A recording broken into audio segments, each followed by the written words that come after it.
Uh, Will the meeting please come to order? I'd like to welcome all the members and guests and staff. And we, as you heard, the meeting is being recorded. So welcome to the January 14th North Clackamas Parks and Rec District Advisory Board meeting. And this is remote and we're using Zoom. And let's get to the first item, which is the summary from our last meeting was distributed and everyone's had a chance to look at it. Are there any corrections or additions?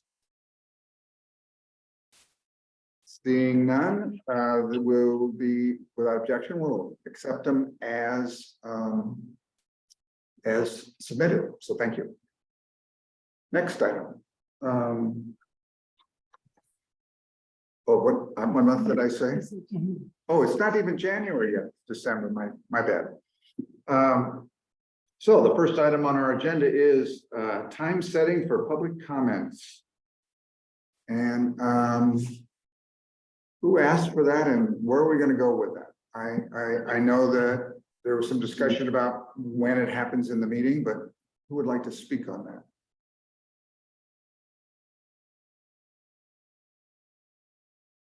I know that in the past, in different boards, we have experimented with all kinds of things, and what we have currently scheduled has seemingly been the one that has the least challenges, because if we do too many, can't have too many, but if there are multiple public comment,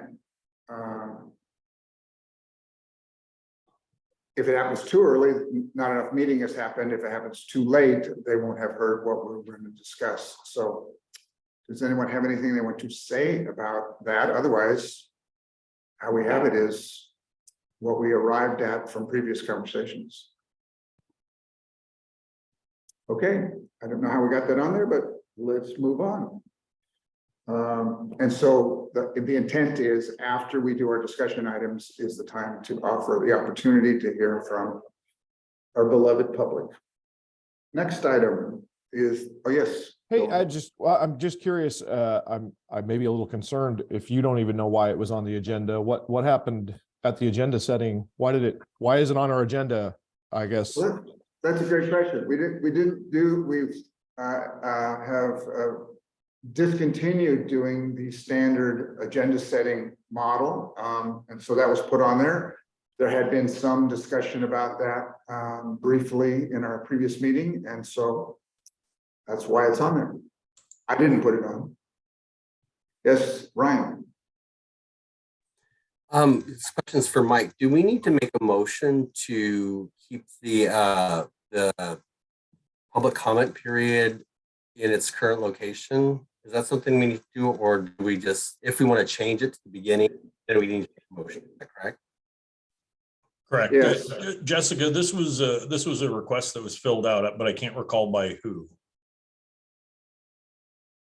I think was it Joel? Was it you who submitted this request? I think a member of the public may have submitted it, and then you submitted it as the request form. Is that correct? Well, that's why I was kind of wondering. This was not. I was submitting the comment, but it wasn't so much about the timing of public comment. I think it was more about the tone of our meetings, and that's why I included the public or the.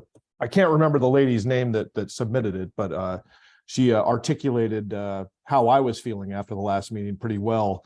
So I was hoping that it was going to be covered during the agenda setting. I didn't realize the agenda setting didn't happen, whether it was via email or Zoom or whatever, but hopefully everyone in the DAC was able to digest that, those comments at least. But as far as the timing of the public comment, I have no problem or issue with that at all. In fact, that was never my intent to make sure those were passed on. I just wanted to make sure the comments from like I said, I wish I could recall her name, but from the woman were conveyed and maybe discussed during the agenda setting for this meeting. No, those are no longer happening on the one hand. And the second thing is, I never get to read the full comments. I don't know why. They come to me and they're chopped, so I get to read a part of your comment. So I would appreciate if those gets passed along, they get passed along the way that I can read them, because the little window is only so wide, and when I get it, I think it's just print a it. standard Adobe file. I don't know if you're able to scroll through it, but maybe you don't have that software. Well, I may be able to scroll through it, but then it would only be on the computer, and what I'd like, I'm an old school guy. I print things and all I get is a chopped version. So is that clear that one up? Next item, DAC priority goal setting planning for 2023. My question as we kick into that is, I'm thrilled that we're going to have it, but there's a couple of questions. Is this going to be an additional meeting as opposed to the meeting that we have planned in January? Anyway, there was some discussion of that. And the other is, since I don't think anyone engaged in the process should be the facilitator, there was a request to find out what we have as availability for facilitators, and do we have some information on that? Okay, thank you, Michael. Please go ahead. Yes, thank you, Chair. We did do some outreach trying to locate facilitators to go through the process. As of yet, right now, we have located Resolution Services does provide that as a service. They've worked with you all, I think, at some point when you were gearing up in the past. And they may be available. It does not look like they're necessary, and Jessica may be able to speak a little bit more to this if she's willing, because she was the one that spoke with them. There is a fee associated that's not very large, and we're able to easily absorb. It's really more of them wanting to understand what you're wanting as the outcome of the process. And so one of the things that they had requested is once you guys figure out kind of the general scope of what you want to tackle, that maybe the chair and the vice chair and the person from Resolution Services and Jessica and I just sit down and come up with what they're anticipating would be potentially a meeting or two before the goal setting with the full group goes on. And then facilitated the meeting probably, and I think Jessica backed me up on this if I'm getting it right or wrong, not doing that as part of the regular meeting, but setting a specific meeting time aside. Was that correct, Jessica? Yes, that's what Resolution Services recommended. Thank you. Commissioner Savas. I guess it's appropriate to say Director Savas, given that you're here in your capacity as board director. Thank you, Grover, for that. I'm glad to hear actually that that's something that's being considered as far as a retreat. I think that's a great idea. And when I thought about it, and as my role is defined as a liaison, I'm trying to bring back policy recommendations or whatever it may be from this group to the board, the NCPRD board of directors. And knowing that we've been fragmented, we have had COVID, we've had a lot of changes. We have a new commissioner coming on the county commissioner who will be a director of this body.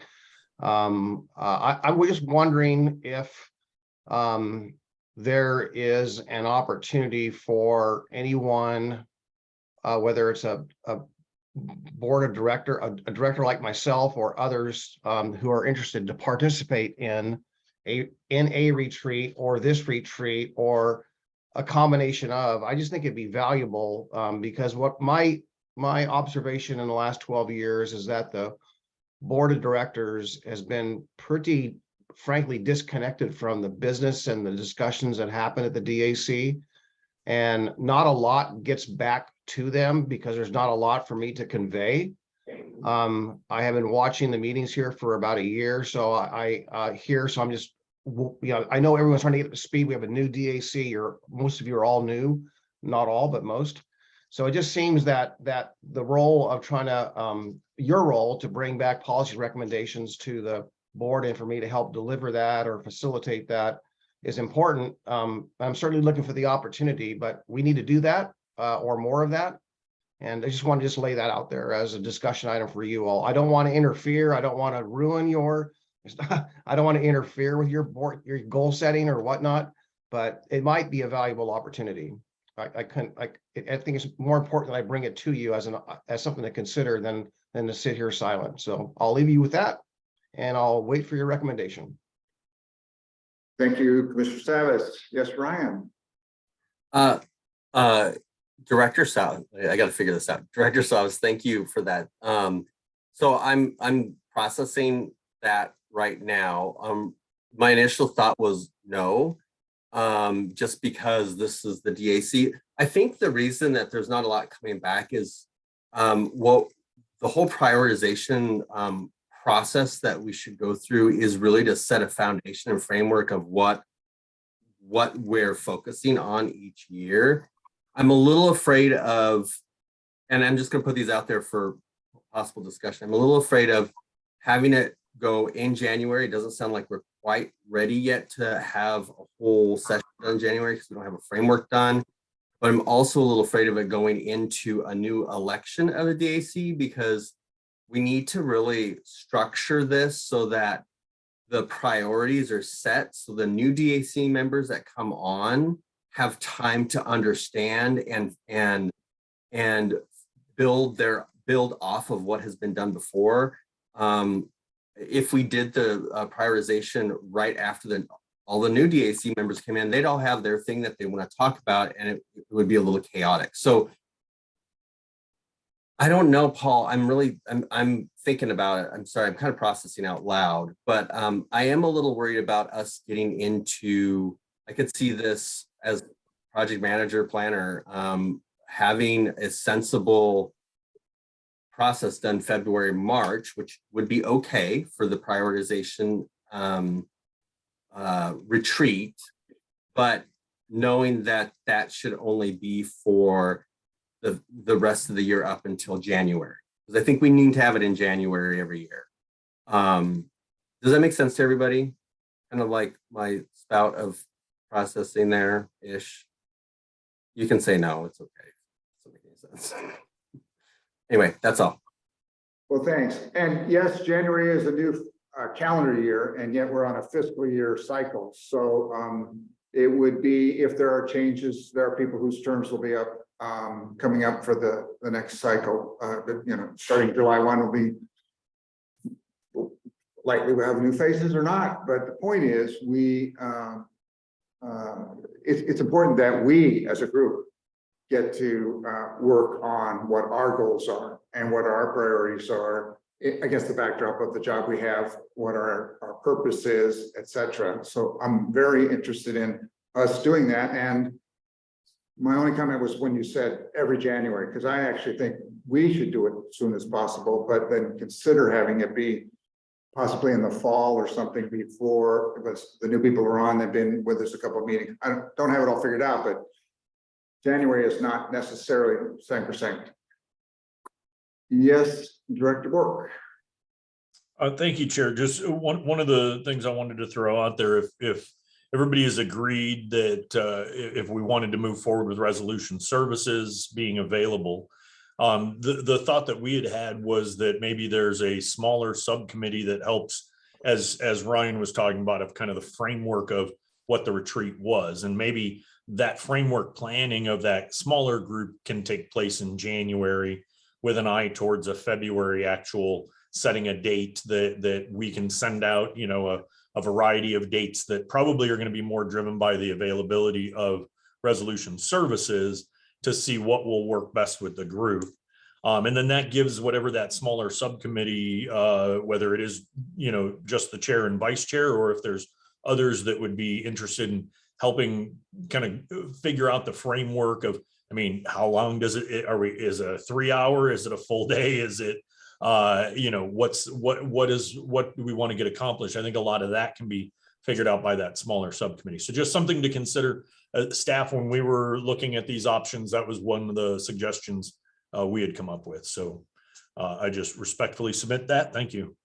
Thank you for that. And actually, so I do appreciate it, and I would like to be participating in that planning, but who else has interest? Okay, Ryan, that's excellent. And Raphael, thank you. Okay, well, I think that, I mean, we don't have to have the whole team there, so I that's a great core. And so if we could set up dates for some preliminary conversations with the folks from Resolution Services. And I, by the way, found them to be excellent in the other times that we worked with them through the District Advisory Board and the bylaws, et cetera, et cetera. I thought they did a phenomenal job there. So they would guide our meeting, the three of us, the subcommittee. Yeah, we would meet with them to actually work out what our goals, objectives, et cetera. They would give us some feedback on what they think, and then we would come back to the group and let her know what we had in mind. And I would like to hear from folks, whether it's now or over the near future, you know, because we'll be looking for dates, but it's hard to come together in 2 hours and do what's being done. I used to facilitate these kind of things in a previous life, and, you know, half day is incredibly short. Beyond that, you know, and sometimes there are multiple days, and I'm not advocating for that, but it needs to be enough time that we can get up to speed and clear. And we don't have to decide that now, but keep looking at your schedules, because I noticed so many people on this DAC, it's hard to get a touch with because they got full lives, and I respect that. So so that could be a challenge. Okay, good. So Ryan, myself, and Raphael, and will you, Mike, you'll be talking to them and then letting us know what the next steps are, and the sooner the better would be better, like, you know, early January, if we could get that going. So if we have to have a second meeting or some discussion, we could even bring it up in our January meeting. Yeah, we'll send out information. Jessica and I'll get together after this, and I think the next step is just contacting Resolution Services back and confirming this information, and you know, now we have an idea of the size of the framework group, and yeah, beyond that, we'll find out what dates they are proposing. We'll send those out, or they may say, hey, just send us a bunch of dates. I guess for the formation group, the three of you, I'm making an assumption, but I want to verify. You'd prefer those to be virtual? I'm game. The only thing I don't want to be is in a small room, and I'll be. I mean, advisories are masked, and I wear masks when I am ever in tight quarters, so I can do that in any room. But I prefer a room that has some size so we can. So you would prefer in person versus virtual, or you don't have a preference? No preference. Okay. If I'm totally fine. There's always a benefit from my point of view of being in person. I'm so tired of Hollywood Squares. It's Well, nobody's Raphael, do you have a preference as we work with? Okay, so we'll talk to Resolution Services. It very well may be that we can just meet over in Concord, you know, or maybe a combination. I'm guessing it's going to be more than one meeting probably for this group. So, but we'll do what we can to get the date set as early as we can for an early January, at least first meeting for y'all, and go from there. I don't know if Raphael, if you're the same situation as I am, I work at like a 6 a.m. to 3 p.m. So I can get away for an hour. I have to move things around. I don't know if you're in the same situation as I am. Kind of, yeah. So I just have to be cognitive of that. Okay, so would you prefer later afternoon into early evening organizational meetings? I mean, Or do you have a preference? Or move stuff around. For me, it's make me an offer. I mean, I have things, and if it's on top of one of those, it could be a problem, but I have more flexibility than probably most. Well, let's see what Resolution Services says as far as what their availabilities and kind of schedules are, and we'll go from there. Super, thanks. All right. Next item is changes of status updates, and is that how do we want to deal with that? Do we want to talk about the specific items, or we just want to deal with the actual written reports? No, the written reports, that's just our monthly division reports. These are the standing items. I can just give brief updates as we've done. There are a few updates to pass along.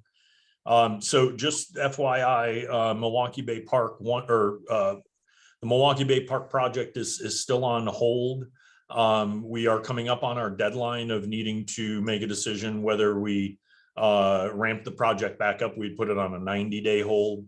I was just meeting with staff today about that and probably needing to go back to the board to talk about another additional 90-day.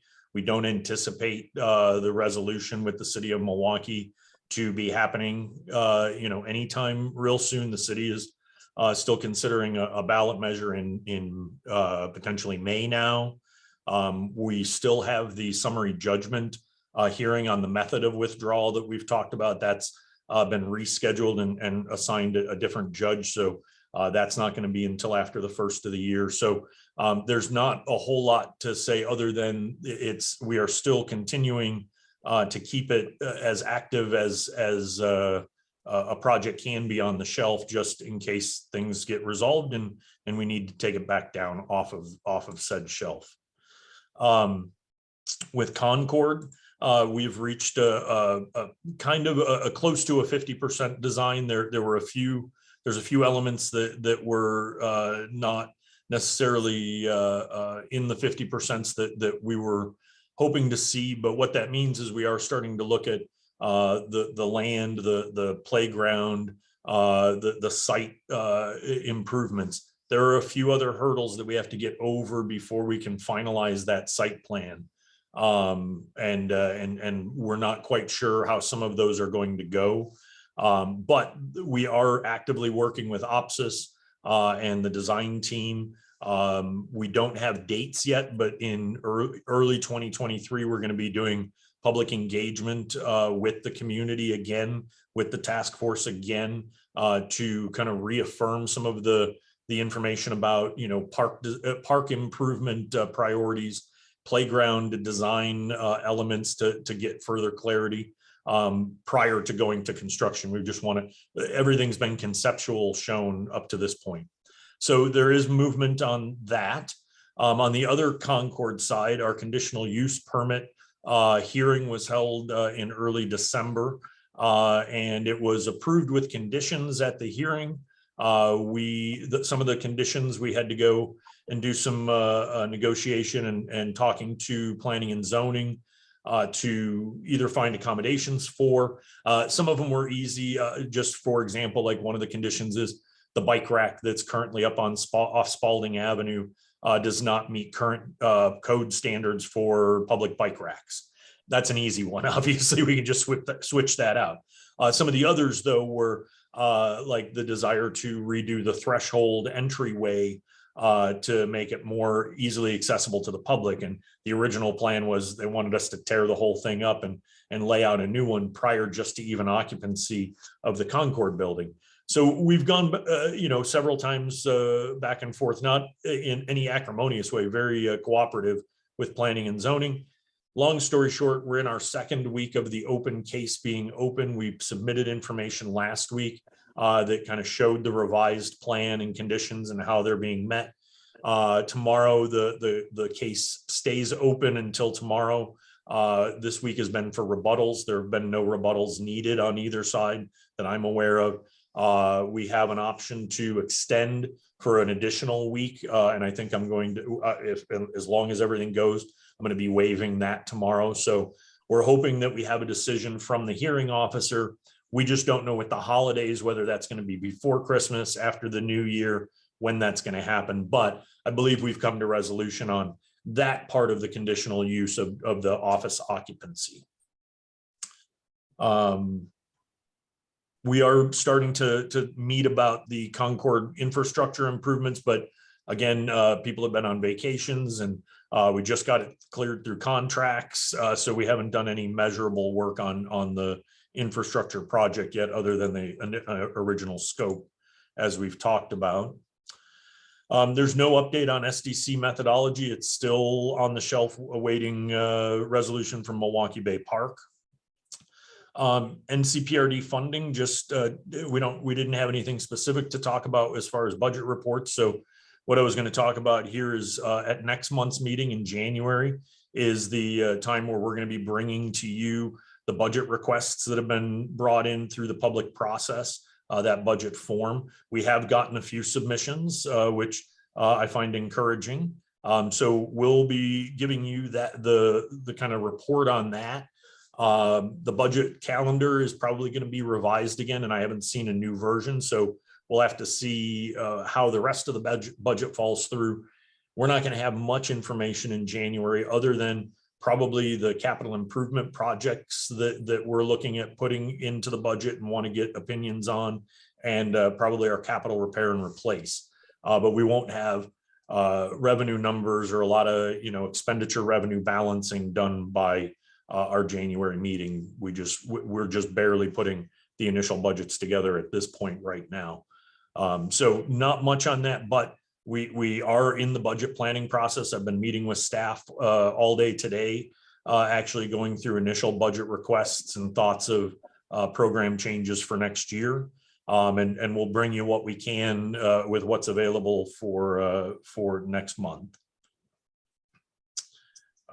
Sorry, I'm going back and forth between looking at you guys and going to my sheet. The system plan and CIP timeline. Heather is on here, and I would love for her to be able to give you an update on where we're at on that, because we have staff now that things are getting done. So yay. Yay. Big hurrahs and yays. I couldn't be more happy. So we have our team now meeting regularly, and the big first step that has to happen with every project is it goes through procurement. And in essence, it's a 6-month process for a big procurement like this one. So we're going through the process of working with the procurement process now, and it'll be a number of months, and then we'll go through a public solicitation and a selection and a final negotiation of contract. So our target is to be starting in May, and hopefully that all goes really smoothly. We think it's going to be a very competitive solicitation. These plans do attract a lot of interest, and there's a lot of exciting opportunity here. Challenges, sure, but also a lot of really exciting opportunity, and a lot of I think opportunity to do some really exciting engagement work around this planning effort that I know I've heard over and over how excited this group is about that work. So you're going to be very engaged in that process. More will unfold once we finally have, a team coming together, but it's very exciting to be embarking on that work. And I think Mike has mentioned before, we're going to kind of front load that process, with a lot of research, because you have to really start with the data.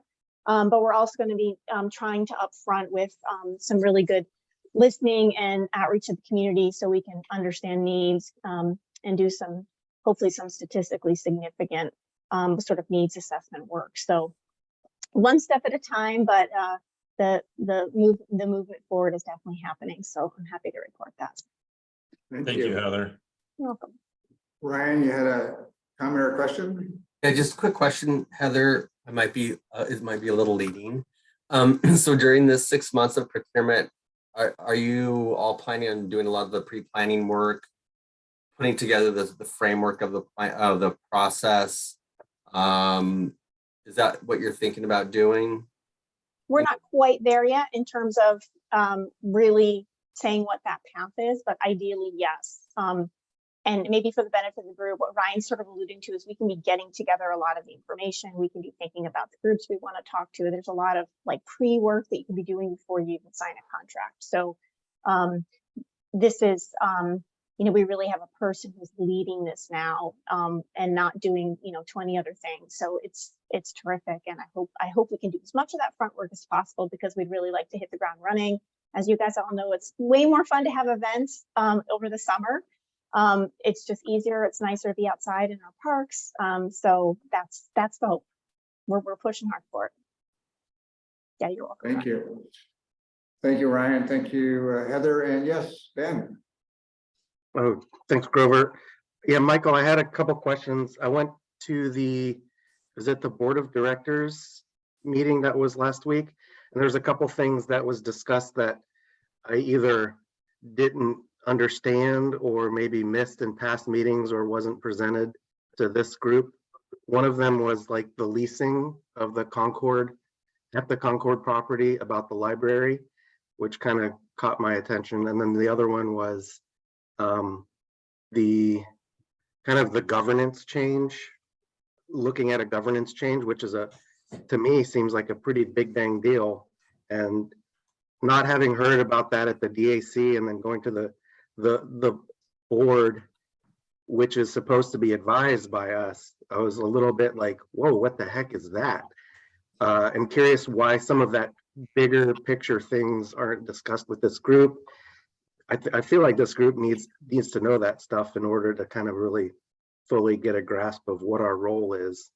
And regardless of, Milwaukee is in the district, I represent Milwaukee, and I'm here because Milwaukee still is in the district, whether we're here now or in the future. I think it's a big deal for everybody in this room. Yeah, and I appreciate that question. Really, the overall answer is it comes down to timing and who we can get information to. So the board of directors meeting happened to be before your all's DAC meeting. And there were things that the board of directors had asked me to do. Even one of them literally like from early on of looking at the governance change and starting to make preparations. So I've been working on that for months. I believe Heather's even had information in monthly reports in the past about the governance change project that we're working on. We just haven't gone into a lot of detail. It's the governance change of looking at district separation as a possibility. But what we're trying to do is make sure that we don't get ahead of the process, because the process is we need to start doing some polling questions. And if we start having all kinds of discussions out before that even happens, as you well know, that can throw the process off. So we're trying to be careful on how we ask the questions and when we ask those questions. And so the only process that's gone on so far is we're engaging with a polling and strategy firm to begin doing the test questions of, would you support XYZ as a future governance change? The governance change, for anybody who, if I'm not sure if Missiri or Raphael or Katie are aware, right now we are a 451 district of Clackamas County. We're the only 451 parks district in the state of Oregon, and that may even be national in types of organizations. There has been efforts in the past by the NCPRD to separate from the county and become a 266 district. That was unsuccessful. It was made clear to me when I first came on that was one of the desires is to look at this again. Is it the right time? Do we have the right support? What would it mean? Are we, what would be involved in a governance change? All of that. And so I've been working on this kind of behind the scenes almost since day one in some way, shape, or form.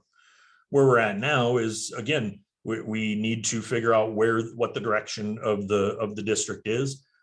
In speaking with the county administrator, it seemed to be, the time to start asking those questions, potentially in preparation for some sort of action in 2023, if the results are favorable in the polling that would support such an action. But we don't have a lot of details. There's not a plan developed. We're trying to hire the firm to help us develop a plan if it's warranted. But first step is to find out whether there's support, and then be going back to the board with whether it's a go or a no-go. Whether that is something that comes before the DAC, I would imagine so before we would take it to the board. But this was really more of an update on a contractual issue that I had been working on in the background. And again, we had provided some details, just not the full scope of what we're doing, because I'm trying to avoid having that big public discussion on it. The other one, the ground lease issue that you're asking about, is because from the get-go, the concept of the library combined community center project was building a public facility funded by the county or the library district on land that's owned by NCPRD. And we're two separate tax collecting entities. We have land that is NCPRD land, the county has county land. This was putting a county purchased and built and operated building on NCPRD land. So right from the get-go, nobody had figured out how that was going to work. And we've moved to to now where we have to figure this out because we're trying to get the plans set and hopefully start constructing. And so we were asked, I was directed by the county administrator to work out with legal what we thought was the best approach to doing things that will allow the building to be built. With the building separate now, it's a bit of a different argument. When it was combined, there wasn't really the ability for the county to purchase the land around. So a ground lease that was talked about was just one of the possibilities when legal and I were discussing how an agreement was it an IGA, a ground lease, a condominium arrangement. There's several different models. We are working on a pro-con list to give to the board, our board of directors and the board of county commissioners on what the different options have going for them and against them from both NCPRD's perspective and from the county's perspective. I'm working on with legal and other staff, Cindy Becker, if you remember, from the library project stuff. She hasn't been here for a while, but we're working with her to come up with this list of the pros and cons of different types of agreements. But no matter what, there has to be an agreement in place for the county to have a building that's built with county funds on land that NCPRD owns. We just don't know what that's going to be yet, and that had not been figured out previous to this. So I hope that covers both of those, Ben. Thank you, Mike. Yeah, Yes, thank you. Director Savas. Yeah, Ben, thanks for the question. I was just as surprised as you were actually on when I first heard of those. So Mike is correct that about a year ago or so when Mike first came on, we had just try to orient what's the district about and just had an overall global discussion about the district and some past efforts. And when I first came on the commission 12 years ago, 10 years, well, I came on the commission 12 years ago, but 2 years in, 10 years ago, there was an effort by a Milwaukee citizen, counselor, perhaps at the time, I can't remember exactly the timing, that pulled us into the state legislature to ask us or to impress upon us how important it was that NCPRD consider the board of directors being open to considering going for a governance change to a 266. First, I heard of it, but I was kind of shocked that the approach was what it was. So myself and the chair of the board at the time spoke before the state legislature in one of the committee meetings about that. And, obviously I was surprised. I learned that there was an effort to do that. So 2 years later, in 2014, the staff and the district advisory board, DAB at the time, wanted to take a step on that. So we did. It failed. I won't get into the long and the short of it. So that's where we left it. My learned lesson from that is that if you look at the precincts that voted for it and voted against it, it's very clear that people or areas that had precincts that had a number of parks and had good park service, I think, and access to parks were in favor of it. And those that did not were not. So it was clear to me, my learned lesson from knocking on doors all around the district, which I did, and I do often, was that we needed to do a lot more work. And I think we had to, satisfy or complete a few projects in areas where there have not been any, which are overdue.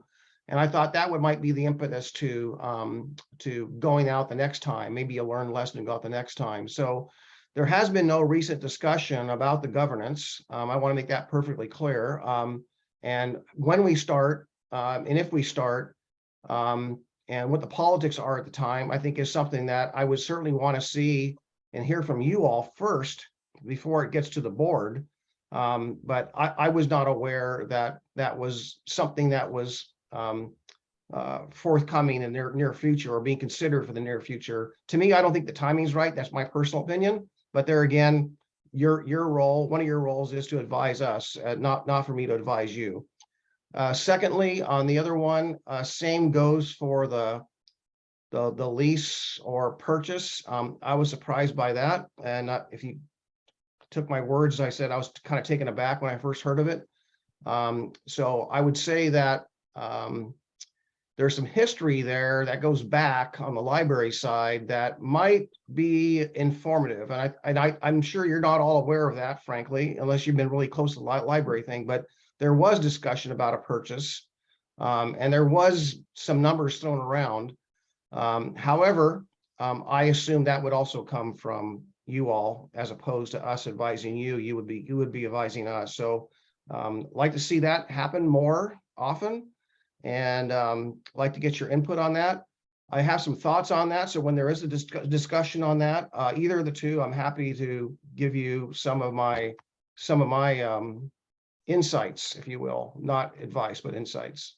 So thank you so much. I'll stop there. Thank you, Director Savis. So any other comments on that? Yes, Missouri.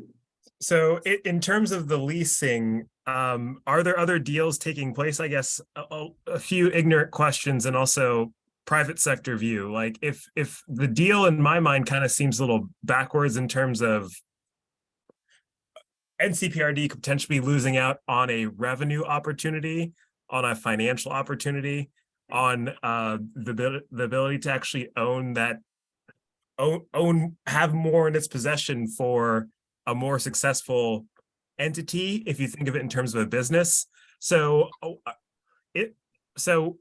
is there an opportunity for additional input into alternative types of deals that the lawyers are going to structure?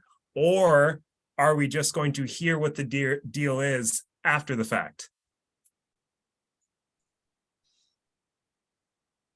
Chair. Yes, please.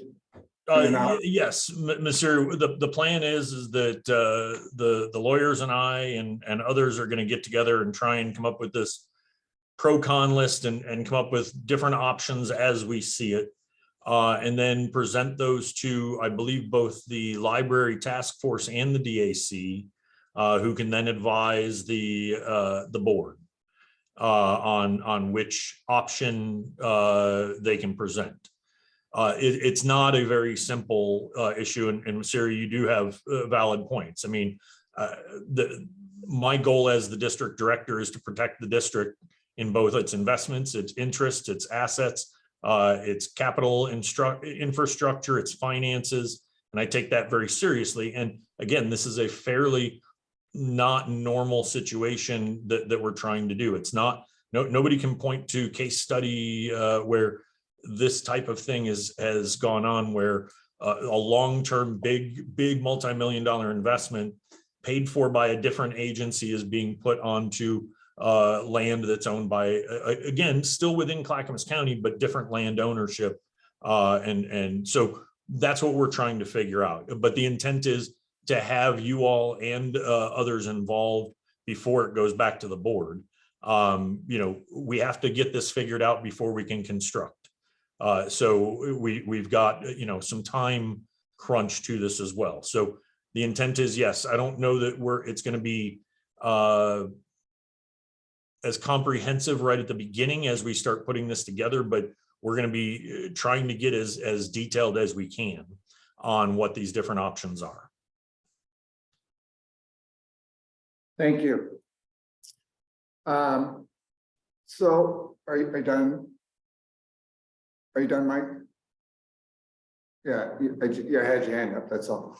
Okay, so I'd only like to comment. I've been on the library board since 2015 and on the task force for the full 5 years it's been in process, and on a different committee called the Oak Lodge Community Library Advocates for the 2 years prior to that. There's been a lot of discussion. I don't have the answers. I don't want to give the answers now, but the part I want to stir into this conversation is our role by our mandate from the voters, that's us as the District Advisory Board Committee, is that we are the local control for the community. It says go right in the ballot measure piece. And it is that we are the taxpayers who pay NCPRD. We are the taxpayer, not any one of us, but that group, and the taxpayer who's pay for the library, and the taxpayers who pay the school districts. And in all of those, we hope there is some synergy based on we're the investors, as opposed to the typical business perspective, what's in it good for this one? Because we're in all of those groups as the taxpayers, and that's why we have the advisory boards for all the various things. That's all I want to say. I just want to keep that in the conversation, as opposed to that what's the best deal for one or the other. We're the stakeholders in all of them. Thank you. Yes, Ben. I think what gives me pause is that if this was happening in Milwaukee, if this park and library were conjoined in Milwaukee, and I think politically it would be a much different conversation. So I think you need to think about that. Like, I agree, you're serving the same people, but you're getting tax dollars from people all around our parks district that aren't going to be served by that library. Like the Milwaukee Library, our city put out a levy or a bond to pay for that library, and we paid for it, not people in NCPRD. The city of Milwaukee citizens paid for that library in order to get that thing funded. So that's what gives me great concern about our NCPRD kind of supporting this library effort, because the two may serve some part of the district together, but not the district entirely where the taxes are collected. Thank you. Are you done now? Yeah, I have trouble with the hands up down. Okay, yes, Raphael. I just wanted to add to the fact you had mentioned what the purpose of the DAC was, and that we do have that advisory capacity, but we aren't elected members, right? We represent the community, and in order for us to add that advice, we need to be able to canvass the community and figure out what that voice actually is. So I just want to make sure that when we are being asked for certain things, we're being asked for advice on things, that if we have that at least a broad scale strategic goal that NCPRD is looking at doing, what the options are, that we have time to go canvas that and then find out what the voice is for our sub-districts, and then the DAC gets together and figure out what that is. Just want to keep that in there. Thank you, Raphael. Yes, Director Savas.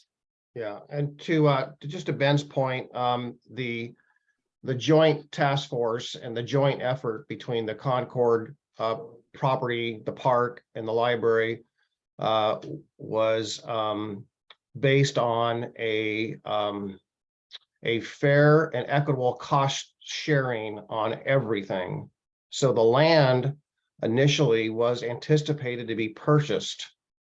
So everything was done in a way and intended with intention and very deliberate intention that the cost sharing be fair, so that the library was not paying for park assets, and the this board or the district wasn't paying for library assets. So we were very mindful of that, and that was the premise going forward, and it still is the premise. Yes, thank you. And just to add on comment to that, for me, the district is district-wide, and we go to all the parks, and the library is county-wide, not just district-wide. It goes beyond that, and we go to all that. And my wife is a power user and has been to virtually every library on a regular basis, and so do a lot of other people. The whole idea of the library district is that we can use it's a shared resource for all of us to use. So and then our federal money comes in, and our state money, etc. It's still, we're the taxpayers in one way or another for virtually all the services. So thank you. Any other comments? Okay, so that was in response to some questions. Is there more about the updates? Or was that complete? Okay, good. Yes, Dave. Oh, I had a simple question where we were talking back about Concord with the ability to use Concord. What is Concord being used for now? Are people using it? I noticed that there was a board meeting there last week, but is it being used by the Parks Department now for whatever? I'm just curious. Yeah, the use allowed already within the zoning is for recreational use. What was disallowed by conditional use was government office administrative space. So our recreation programs, our sports and rec program is based out of there. There's drawing classes. There's been pickleball stuff. There was a special needs dance held in the gym. Those are all allowable under the existing zoning. The only thing that was disallowed were our offices themselves. So we've not been using the offices on a regular basis, just, you know, going in for meetings or if we need to print things off. But that's really the only prohibition to the condition, or the reason for the conditional use was just specifically with our, essentially our workstations and our desks. So when the construction starts or the remodeling, are people going to have to move out of there and it's not going to be able to use it for a certain amount of time? We'll be working with the design team or the, you know, construction team on schedules of when things will be going on. And, you know, there'll, I'm sure, be a point where we won't be able to be in the offices or even probably using the building for some of the programs. We won't know that until we get a little closer, but we anticipate there'll be some juggling around as there, you know, is with any kind of project like that. Okay, thank you, Dave. Thank you, Mike. Any other comments on those parts? I don't know if everyone's had a chance to read because we're not going to go through the staff report, right? We're going to just. No, and you have public comment first, Chair. Correct. I was just looking at, because for many times we've done parts of the parts on the updates. So yes. Okay, good. Without any other questions there, do we have people in the audience so that we can have a public comment? I don't know, who knows? If there's anybody in the audience that would like to provide public testimony, raise your hand. Do we have, how many people are in the audience? I'm always curious of paping in the dark. There's 5, 3 of them are staff. Okay, So I'm not seeing any hands going up, Chair. Last chance, if you want to make a public comment, please raise your hand and let us know. okay, so I have a interesting technical challenge here. Come here, you coming here? So my wife was one of the people on there and she can't somehow get through on a cell phone. So Jan, would you like to do here, hand me that. Sorry, this isn't the normal way we do it, but I was two things, and the points that our Milwaukee friend Ben brought up are concerns for me too. I too attended that board of directors meeting, and Mike, when you said you've known about the possibility of the 266 governance change for months and have been working on it, but didn't want to bring it up because you didn't want to have a discussion about it. It seems to me that for our community, which has already been through a failing election on that issue, really important that when we hear about it at that board of directors meeting, a lot of people would come to the representatives and say, what about this? What state is this in? What do we think about this? What's happening? The board of the DAC could say it's in an early stage of planning. There's going to be a great deal of campaigning. We're checking out to see if it's feasible. all of that, but not having them know and having us be surprised seems ill-advised to me, especially something that's been in the works and been requested for a long time. And then the second thing is I am concerned about the asset of the library. I've been around hanging on to so many of these meetings, and I appreciate that it may be a complicated property transfer. However, that building will be built for millions and millions of dollars. And to have it turned over to the DAC rather than to NCPRD, rather than kept by the library, because it will be an asset that they can sell, that they can do something else with. I know it's a challenge about the land. I do believe that we had planned to buy it, but if it turns into something else, I think there has to be an enormous amount of provisioning around the asset itself. And that's my big concern. Thank you.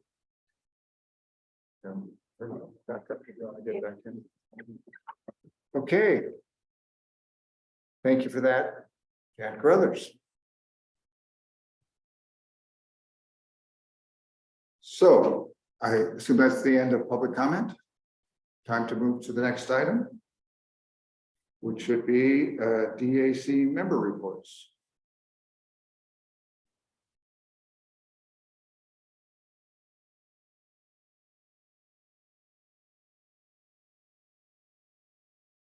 Are there any DAC members who would like to give a report?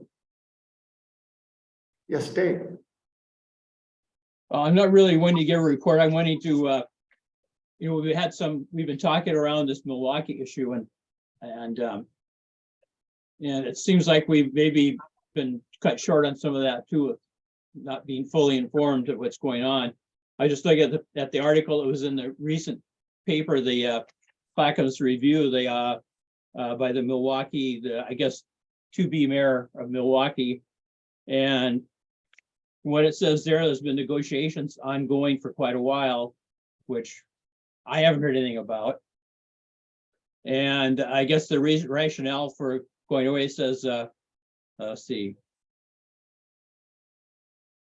It says it's the best way to provide the best for Milwaukee by allowing for direct funding control of the parks funding. And, we haven't heard anything about that. I don't want to push it on necessarily to the DAC members from Milwaukee, but it seems like there could have been some discussion of that before we got to this point. So I guess my question is, we seem to be, the DAC again seems to be being left out of what's going on. Thank you for the question, Dave. And yes, Ben. Sorry, my microwave is beeping in the background. I guess I want to ask Dave, were you expecting me as a representative from Milwaukee to have more information to provide in my reports? Well, I don't know. I would think of Desi, your other member, was the one who seemed to be really involved in it. And I don't know what your relationship is with the Milwaukee City Council. But I mean, to be honest, like, I probably know just as much as you all from reading the Clackamas Review. There's a lot happening at the Michael Bork and city manager levels that, they're not really sharing with us just because of the legalities, probably. And that's just the nature of the beast. And unfortunately, I personally wish I knew more myself, but there's a lot of legal stuff going on that I probably would not know what the heck it all means. Thank you, Ben. Director Bork, or Dave, did you want to reply to that? Yeah, I didn't want to necessarily point anything at Ben as to whether he should have let us know or not, because he's not in that management group, I think. But we're talking about negotiations and things like that. It's just when we're talking about the Milwaukee Bay Park that nothing's going on there. That doesn't seem like the right thing to have happen. It seems like that should be proceeding. We shouldn't keep going another 90 days and another 90 days. Because if Milwaukee is going to withdraw, that's not going to be done overnight. It's going to take years for that to happen. And so does that mean Milwaukee Bay Park is just going to sit there during that time with nothing going on, and everybody's going to get even more upset? Thank you, Dave. Yes, Director Bork. To Ben's point, there's a lot of stuff that goes on a day-to-day basis that is handled by staff, and the main conversations that I have about the city of Milwaukee are with the board in executive session, because it's a legal negotiation. I can't be talking to you all about what goes on in there.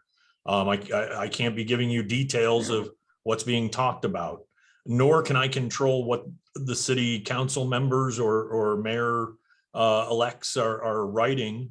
And I've taken the stance that we don't want to be playing the game of responding to every piece of article that comes out with inaccuracies, with us providing corrections. There's going to be a time for us to be able to tell our side of the story if at some point, if necessary. But I can't be coming to the DAC and talking about the inner negotiations and updates beyond what I gave, which is, the hearing has been postponed and is going to be later on in the year. That's a delay. And that from the same articles that I'm getting, that you're reading, that they're looking at ballot measure potentially in May, and they'll be talking about that, I think, in March. So there's no effort to keep things from you all. I bring you in on what I can, but there's a lot of stuff when it comes to land, when it comes to legal, other things that I can't be coming to you all beforehand. Thank you, Director Bork. Yes, Director Savas. Yeah, well, thank you, David, and for your question. And Mike, I think you did a pretty decent job in responding to that. I would say that I agree with everything that Mike said. I will say that what is public or has been public for a long time, haven't had an opportunity to go into great detail, but the district has over the years had some missteps in which I've had tried to rectify or to correct, and we also had changes of staff. So I'm not critical of any particular person, but the long story short is there should have been agreements here and should have been agreements there, just like the agreement or whatever it may be between the library and the district when it comes to Concord property. Those agreements need to be there. So in the process of cleaning things up or having things done, it was conveyed years ago that we need to update an outdated agreement with the city of Milwaukee. We need to have agreements for all of the park facilities that we invest in that are uniquely owned by the city of Milwaukee, whereas the remainder of the parks not within the boundaries of the district are owned by the district. So that's the distinction. And because they're owned by the city, we need an agreement that acknowledges that so all we have tried to do is get those agreements in place, and that's where we hit a wall. And the agreements that we've tried to remedy or rectify, that we haven't made any progress on. So that's why the project itself is so much stalled off, is that it requires not just one agreement, but a series of agreements to be done. And now the city is considering, apparently, and David, you know as much as I do, frankly, about what's on the mind of the city councilors, whether you read it in the paper or you listen to their city council meetings. I'm not going to speak up or down on any of it. Some of it I'm stunned by, because things that are being said there that I have no knowledge of, or some of it that is directed towards that there's just some misunderstandings. I'll just put it that way, that don't really mesh. So I'll just leave it there. But Mike's correct. There are some things that when you are in legal negotiations that are executive session privy, and they're probably never going to come. Some of those things will never come to the advisory boards. They are exclusively, we are bound to keep that internally within the board of directors in this case. And that's as far as it goes. Staff has got to, we all got to be quiet and be respectful and take the high road. And that's what we're doing here. Mike, did I miss anything? Okay, thank you. Thank you, Director Savas. Okay, now, any other people who have DAC member reports?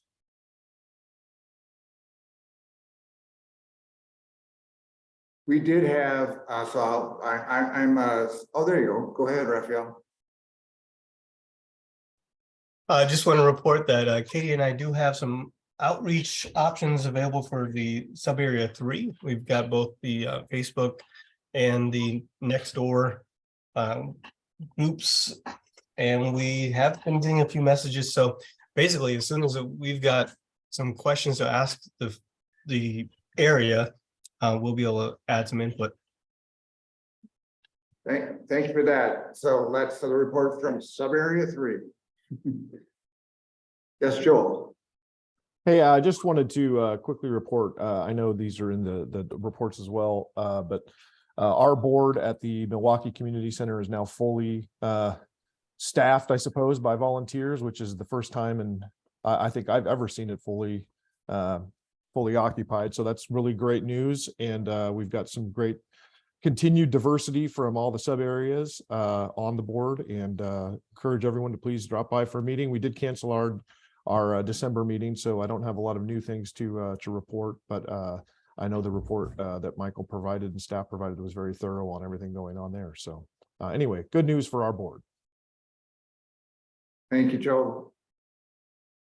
So I'm a sub area 1 representative, and I wanted to give a couple updates. First of all, I want to let you know, Joel, thank you for the invitation. My wife and I and some friends went to the Thanksgiving dinner. It was delightful. Got to meet some nice people. Food was good, so thanks.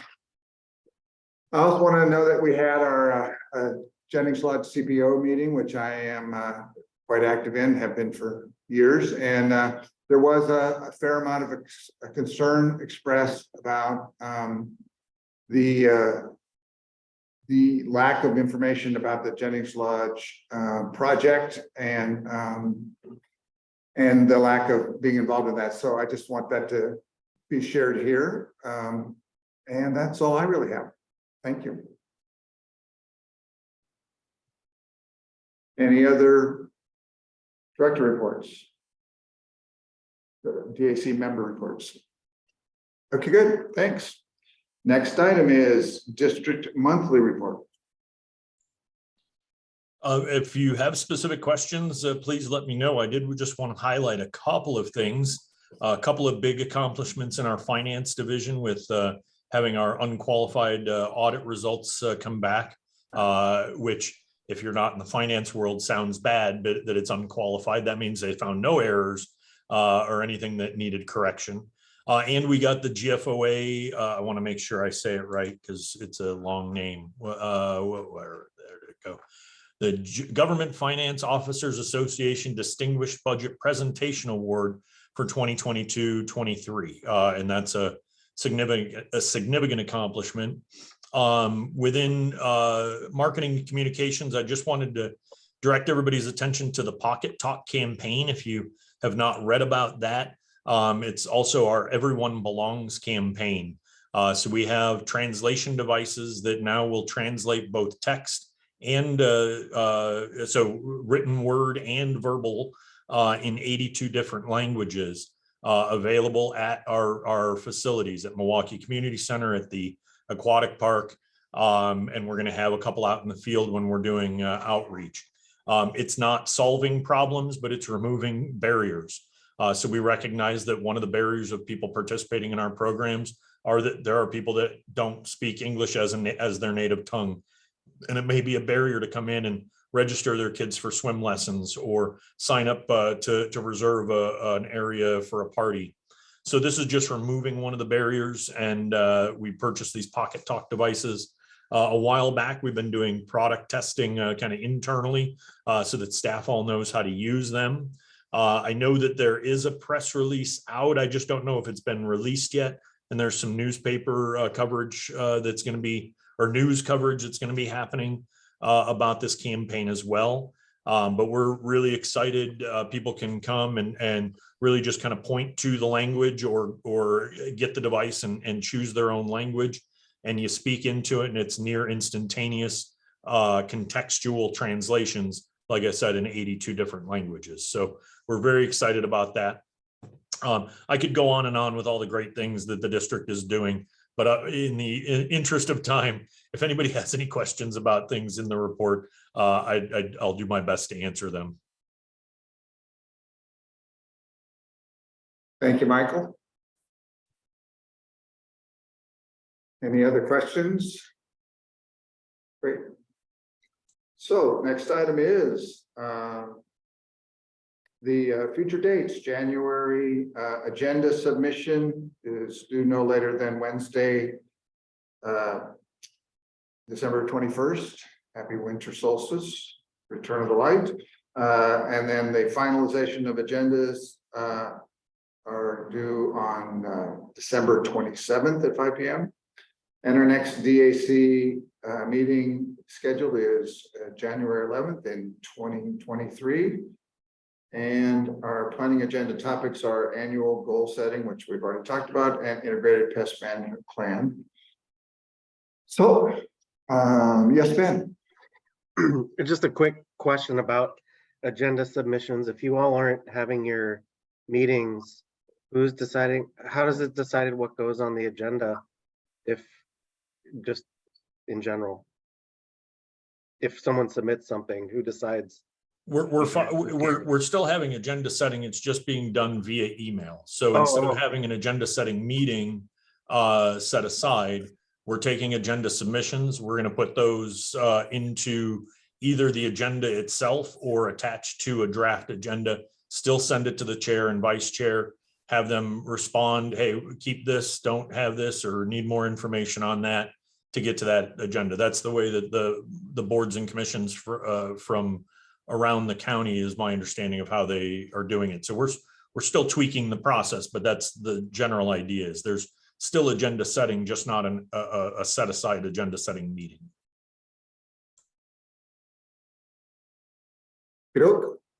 Thank you for that, Director Bork.